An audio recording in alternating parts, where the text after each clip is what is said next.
I... I still hear the voices sometimes, you know, in my dreams. Black Hollow was always a place of shadows and whispers. Even as a child, I felt it. Our village sat between dense woods and fog-choked swamps. The kind of place where darkness felt alive. The Whispering Witch, she was our boogeyman, our nightmare. But she was real. For generations, mothers clutched their children close when the wind howled through the trees. The witch didn't kill or maim. No, she took something far worse. She came on the darkest nights, when the moon was barely a sliver in the sky. No footprints, no shadow, just a presence.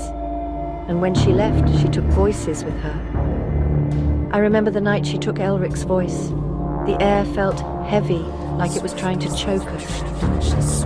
I heard whispers curling through the rafters, creeping through the cracks in the walls. When I found Elric the next morning, his eyes were wide with terror.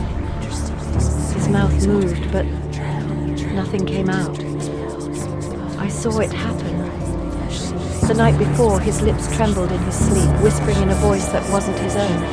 That voice, it slithered into his throat, choking out his laughter, replacing it with silence. In that moment, I realized the true horror of the Whispering Witch's power. I couldn't let her win. I couldn't let my brother live in silence. That was the day I decided to face the Whispering Witch, no matter the cost.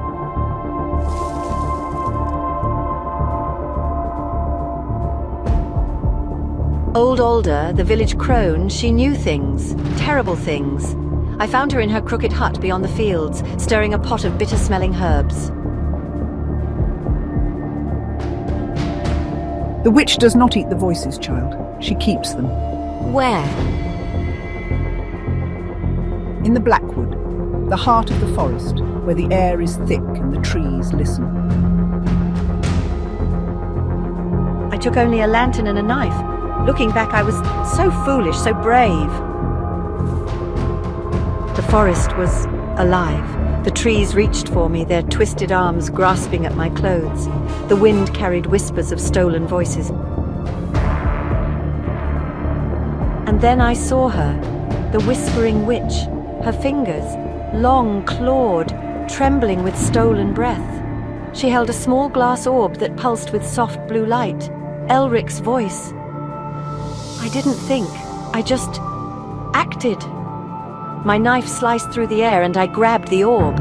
The witch hissed, a sound like rustling dead leaves. She recoiled and I crushed the orb in my fist.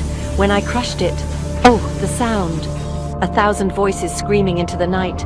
A gust of wind exploded from my palm. The voices, freed at last, roared through the trees before rushing back to their rightful owners.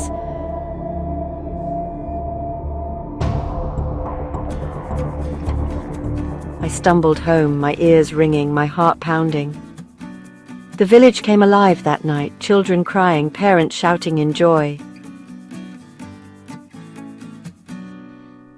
Mamara! Elric spoke my name. His voice was shaky, but it was his.